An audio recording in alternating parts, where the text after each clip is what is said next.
บายดีท่านผู้ฟังที่เคารพทุกท่านพบกับรายการวิทยุภาคภาษาลาวสถานีวิทยุ FEBC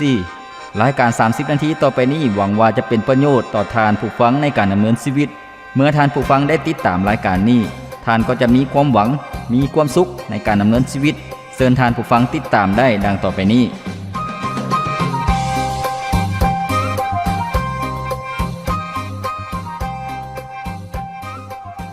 คำของพระเจ้าได้กล่าวไว้ว่าจงสมชื่นยินดีในองค์พระผู้เป็นเจ้าทุกเวลาเฮาขอย้ำอีกว่า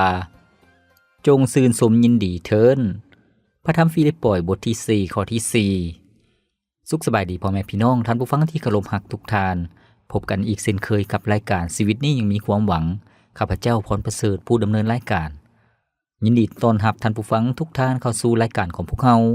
ซึ่งรายการของพวกเราเป็นรายการที่นำเสนอให้กับพี่น้องประชาชนลาวทุกๆท่านที่จะมีกำลังในการดำเนินชีวิตดังหัวข้อชื่อของรายการก็คือว่าชีวิตนี้ยังมีความหวังท่านผู้ฟังให้พวกเรามีความหวังในชีวิตของพวกเราท่านผู้ฟังตราบใดที่พวกเรายังมีลมหายใจอยู่แสดงว่าชีวิตของพวกเรานั้นยังมีทางออกชีวิตของพวกเรานั้นยังลุกขึ้นและก้าวหน้าต่อไปชีวิตของพวกเรานั้นจะบ่ได้จบสิ้นหรือว่าสิ้นสุดท่านผู้ฟังแล้วก็พระคำของพระเจ้าที่พวกเราได้รับฟังตั้งแต่ตอนต้นก็คือจงสมชื่นยินดีในองค์พระผู้เป็นเจ้าทุกเวลาเฮาขอย้ำอีกว่าจงชื่นชมยินดีเถิดหมายถึงชีวิตที่มีความชื่นชมยินดีนั่นจะเป็นชีวิตที่เฮ็ดให้พวกเฮามีกำลังที่จะก้าวเดินต่อไปท่านผู้ฟัง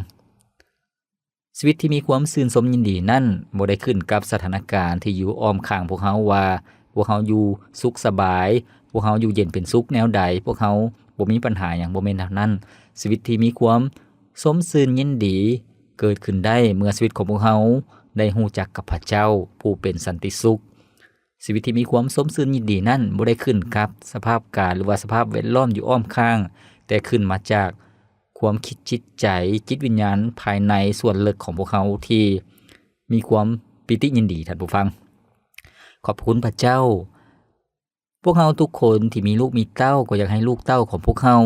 มีชีวิตที่มีความสุขเบิกบานม่วนซื่นบ่แม่นเป็นชีวิตที่โศกเศร้าหงอยเหงาบ่แม่นเป็นชีวิตที่ท้อถอยใจหมดกำลังใจ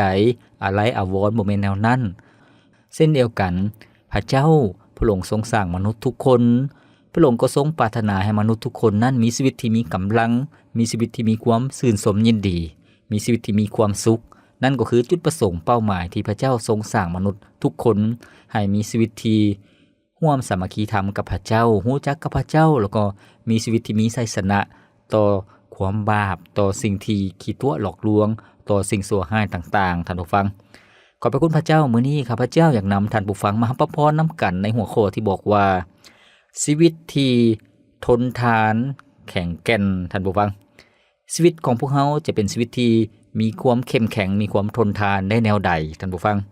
ข้าพเจ้าอยากเล่าเรื่องตัวอย่างเรื่องจริงท่านผู้ฟังให้ท่านผู้ฟังได้รับฟังก็คือว่ามีนักวิทยาศาสตร์ได้ค้นคว้าเกี่ยวกับต้นไม้ที่มีอายุยืนยาวที่สุดในโลกท่านผู้ฟังต้นไม้ที่มีอายุยืนยาวที่สุดในโลกนั้นก็เป็นต้นไม้ในตระกูลต้นสนหรือว่าต้นแปลกนั่นเองท่านผู้ฟังชื่อของต้นไม้ชนิดนี้ชื่อว่าต้นสนบิทเทิลโคนท่านผู้ฟังต้นสนบิทเทิลโคนนั้นส่วนหลายแล้วอายุประมาณ 3,000 ถึง 4,000 ปีท่านผู้ฟังอายุยืนแล้วก็ต้นที่อายุยืนยาวที่สุดก็คือ 5,000 กว่าปีท่านผู้ฟังนี่ก็เป็นสิ่งที่น่างึดง้อเพราะว่าต้นสนบิทเทิลโคนนี่เป็นต้นสนที่บ่ได้ตายท่านผู้ฟังมันมีอายุยืนยาวแล้วก็ต้นไม้ชนิดนี้มันอยู่แถบใดท่านผู้ฟังมันอยู่บริเวณใดต้นสนบิทเทิลโคนนี่ก็คือมันปงขึ้นปกคลุมอยู่แถวภูเขาทั้งทิศตะวันตกของประเทศอเมริกาแล้วก็อยู่ระดับลวงสูงเหนือน้ำทะเลก็คือ 3,000 ถึง 3,500 เมตรท่านผู้ฟังก็คือว่าอยู่พื้นที่สูงเหนือน้ำทะเลนั่นเองต้นไม้ชนิดนี้สามารถเอาตัวรอดจากสภาพความเป็นอยู่ที่ทุรกันดารท่านผู้ฟังอยู่ในสภาพแวดล้อมที่ทุรกันดารที่สุดในโลกก็คือว่า ได้รับผลกระทบจากอุณหภูมิที่หนาวเย็นก็คือว่าอุณหภูมิที่ต่ำจากขั้วโลกเหนือที่พัดมาแล้วก็จากกระแสลมที่พัดแรงนอกจากนั้นเนื่องจากต้นไม้ชนิดนี้อยู่ที่พื้นที่สูงจึงเฮ็ดให้ระดับออกซิเจนนั้นปริมาณต่ำแล้วก็น้ำฝนก็มีน้อยท่านผู้ฟังในความเป็นจริงแล้วในสภาพแวดล้อมที่ห้ายแรงซำนี้พัดเฮ็ดให้เป็นเหตุผลที่สำคัญเฮ็ดให้ต้นไม้ชนิดนี้สามารถเอาชีวิตรอดมาได้แล้วก็นั่นก็คือเหตุผลที่ต้นไม้ชนิดนี้มีอายุยืนยาวตั้ง 5,000 ปีท่านผู้ฟังด้วยความทุกข์ยากลำบากของต้นไม้นี่เกิดให้มีพละกำลังที่ทนทานแข็งแรงนั่นเองท่านผู้ฟังขอบพระคุณพระเจ้าดังนั้นท่านผู้ฟังที่เคารพในหัวข้อที่พวกเราจะรับฟังนำกันในมื้อนี้ก็คือว่าชีวิตที่มีความทนทานที่มีความเข้มแข็งหรือว่าแข็งแกร่งนั่นเองจะเป็นชีวิตแนวใดสอดคล้องกับพระธรรมคัมภีร์ที่ได้แนะนำให้พวกเราเห็นชีวิตที่มีความอดทนท่านผู้ฟังก่อนที่พวกเราจะรับฟังเนื้อในจากพระธรรมคัมภีร์ให้พวกเราพักฟังเพลงจากรายการของพวกเราก่อนจัก1เสียงเพลงแล้วพวกเราจึงรับฟังนำกันเกี่ยวกับพระคัมภีร์ที่กล่าวถึงชีวิตที่มีความอดทนที่มีความเข้มแข็งหรือว่าแข็งแกร่งเป็นแนวใดมีหลายครั้งที่ชีวิตเฮาเผชิญเรื่องราวให้หายโลกกำลังสับสนวุ่นวายมันบ่มีอิหยังแน่นอนแต่ชีวิตของเฮานั้นก็ยังคงมีความหวังเพราะพระเจ้าจะเป็นพลังเป็นแสงนำทางให้เฮาสู่ต่อไป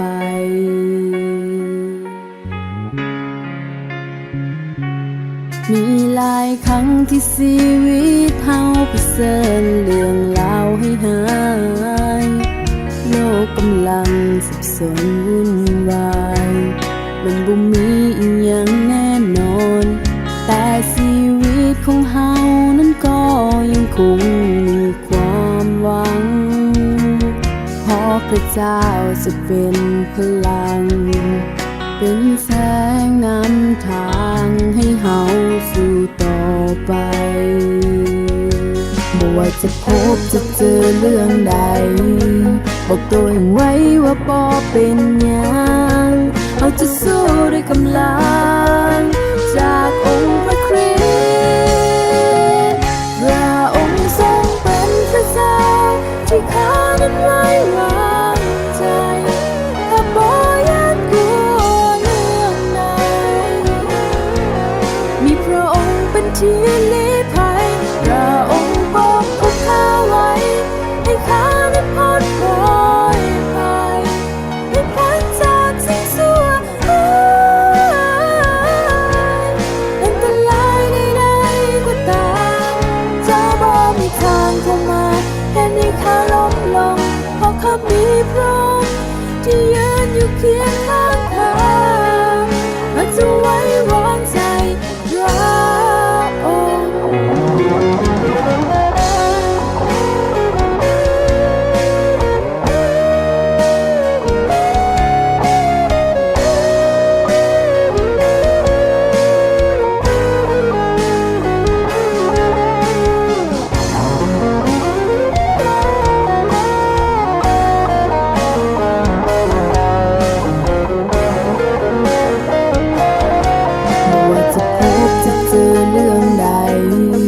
บอกตัวเองไว้ว่าบ่เป็นหยั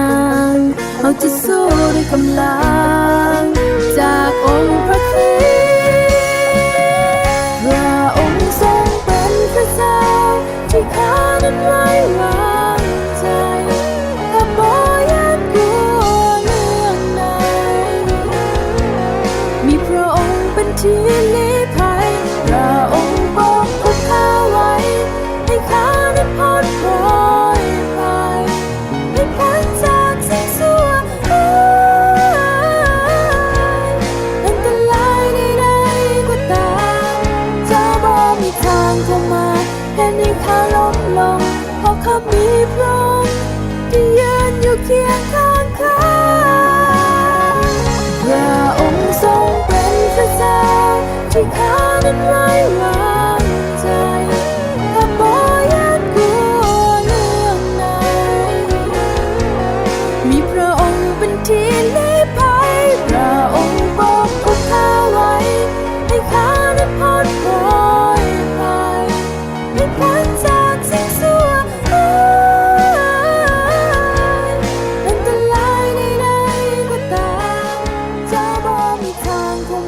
ฟังที่เคารพมื้อนี้พวกเรากำลังรับฟังกำลังรับพรนํกันในหัวข้อที่บอกว่า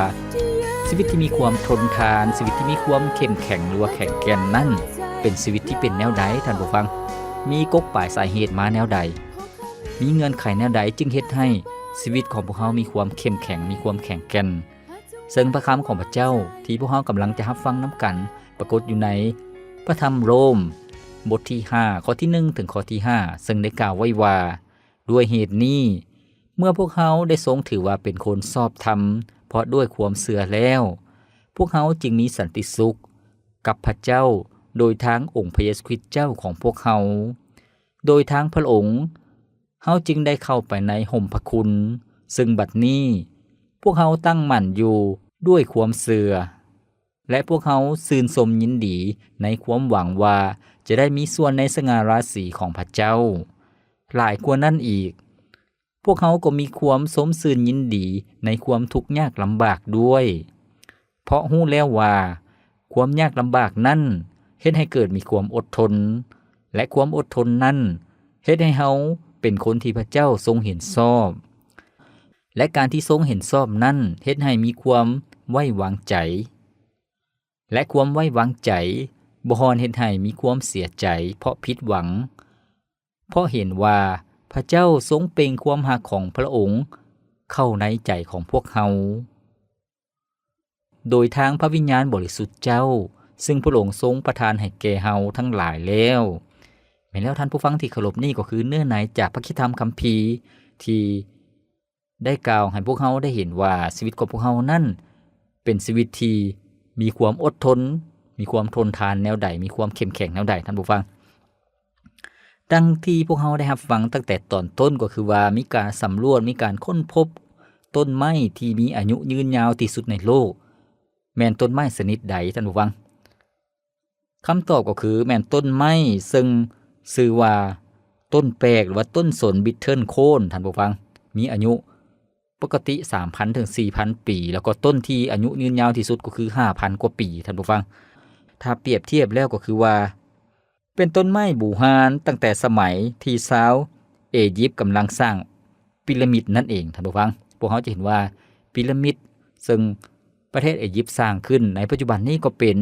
มรดกของโลกท่านผู้ฟังมีอายุประมาณ 5,000 ปีเป็นสิ่งที่เก่าแก่เป็นสิ่งที่โด่นนานท่านผู้ฟังขอบพระคุณพระเจ้าพวกเรายังเห็นว่าต้นไม้ชนิดนี้คือต้นสนบิทเทิลโคนนี่หรือว่าต้นแปลกชนิดนี้มันเติบใหญ่ขึ้นแล้วก็มีอายุยืนยาวแต่ว่าสิ่งที่แปลกประหลาดก็คือว่ามันเกิดอยู่บนพื้นที่ที่ทุกข์ยากลำบากกันดารท่านผู้ฟังอากาศหนาวแล้วก็มีลมพัดแห้งนอกจากนั้นเนื่องจากมันเกิดอยู่บนพื้นที่สูงประมาณ 3,000 กว่าเมตรเฮ็ดให้ระดับออกซิเจนบ่เพียงพอแต่ว่าเป็นเงื่อนไขให้ในต้นไม้นี้รอดชีวิตได้ท่านผู้ฟังดังนั้นท่านผู้ฟังที่เคารพพระคิดธรรมคัมภีร์ที่พวกเราได้อ่านไปก็คือว่าอาจารย์เปโลได้ชี้ให้เห็นว่าคนที่เชื่อวางใจในองค์พระเยซูเจ้านั่นก็เป็นคนชอบธรรมท่านผู้ฟังเพราะว่าได้รับพระคุณของพระเจ้าเชื่อวางใจในองค์พระเยซูเจ้าก็เป็นคนชอบธรรมแล้วก็มีสันติสุขท่านผู้ฟังมีสันติสุขที่มาจากองค์พระเยซูเจ้าเป็นหยังคริสเตียนก็คือคนที่เชื่อวางใจในองค์พระเยซูเจ้านั่นจึงมีสันติสุขก็ย้อนว่าได้รับการเปลี่ยนฐานะใหม่แล้วจากการเป็นคนมีเวรกรรมเป็นคนบาปก็กลับกลายเป็นคนที่ชอบธรรมท่านผู้ฟังจากคนที่สมควรถูกตัดสินลงโทษตกนรกบึงไฟรับความทนทุกข์ทรมานตลอดไปกลับกลายเป็นคนที่มีสิทธิ์มีส่วนได้เข้าในแผ่นดินสวรรค์ได้เข้าในอาณาจักรของพระเจ้าเฮ็ดให้พวกเรามีสันติสุขนั่นเองท่านผู้ฟังขอบพระคุณพระเจ้าอาจารย์เปโลจึงได้ชี้ให้พวกเราเห็นอีกจุดหนึ่งก็คือว่าข้อที่2ข้อที่3โดยบอกว่าโดยทางพระองค์เฮาจึงเข้าในห่มพระคุณซึ่งบัดนี้พวกเฮาตั้งมั่นอยู่ด้วยความเชื่อและพวกเฮาสมชื่นยินดีในความหวังว่าจะได้มีส่วนในสง่าราศีของพระเจ้าแม่นแล้วท่านผู้ฟังในข้อที่2นี้หมายถึงเมื่อพวกเฮาเชื่อในพระเยซูเจ้าพวกเฮาก็เข้าในห่มพระคุณของพระเจ้าก็คือว่าพระเจ้าทรงให้พวกเฮาได้มีส่วนในพระสัญญาของพระเจ้าทุกๆอย่างท่านผู้ฟัง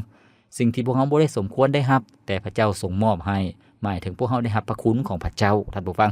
พวกเฮาได้เป็นลูกของพระเจ้า พวกเขาได้เป็นผู้ที่มีชัยชนะเหนือความบาป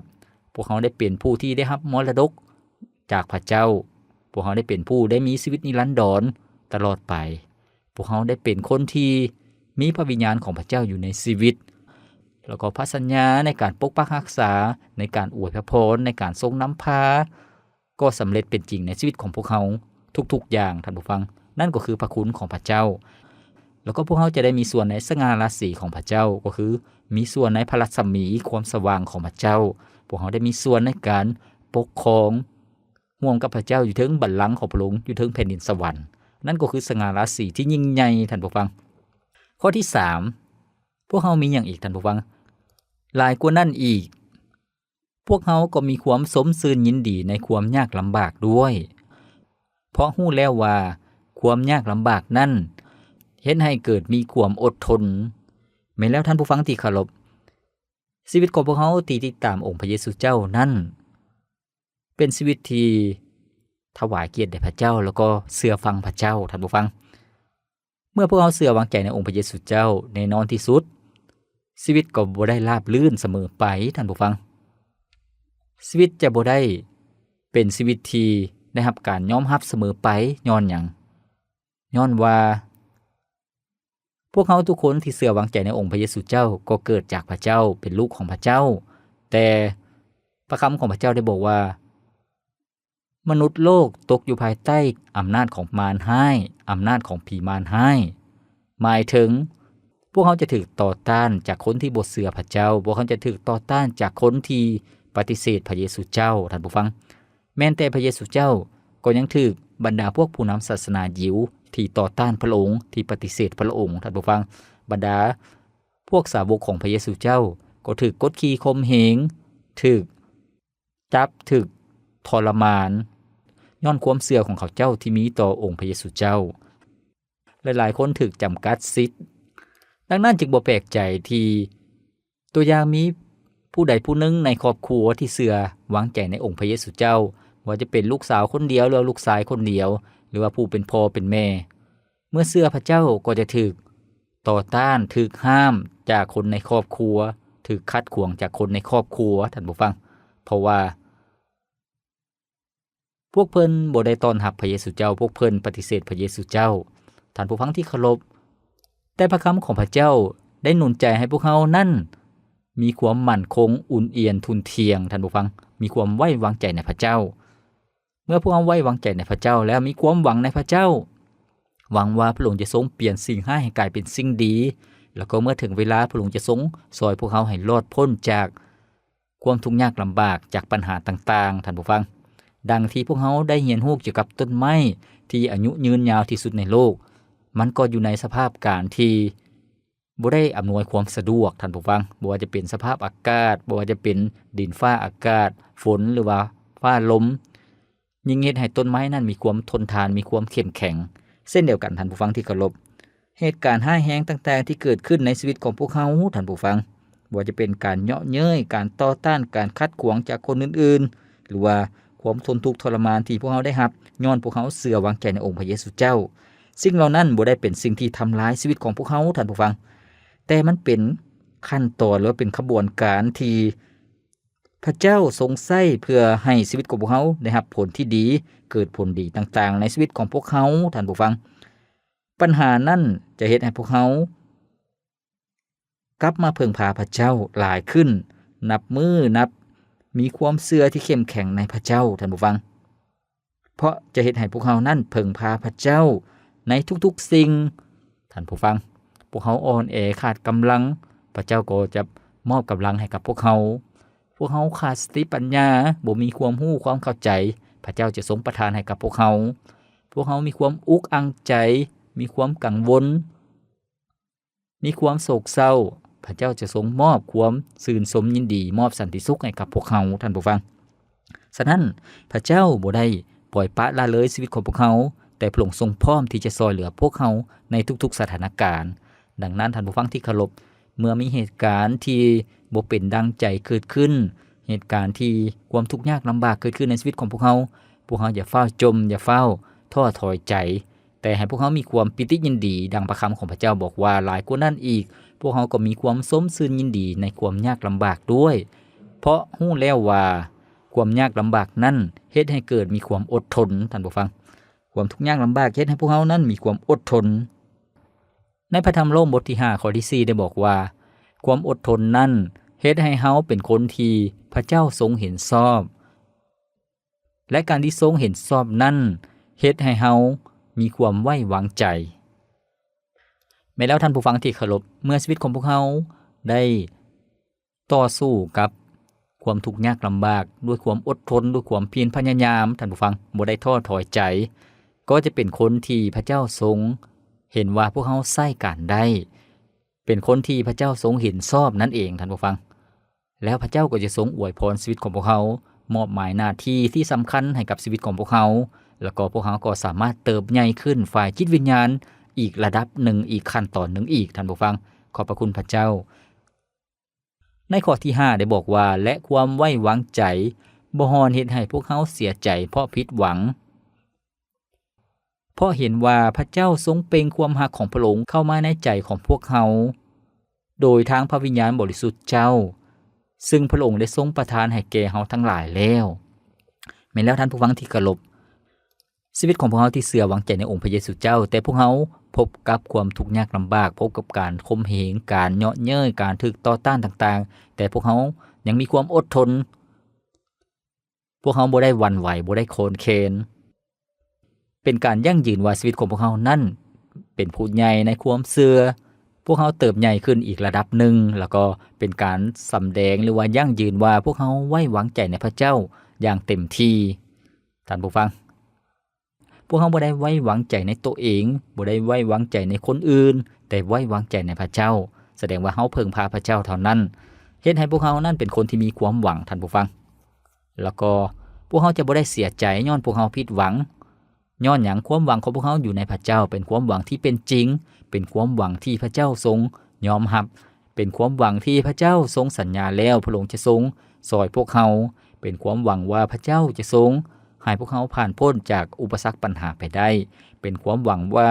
พระเจ้าจะทรงมอบเกียรติให้กับพวกเขาเป็นความหวังว่าเขาจะได้อยู่ร่วมกับพระเจ้าตลอดไปแล้วก็พวกเขาจะบ่ผิดหวังเพราะว่าพระเจ้า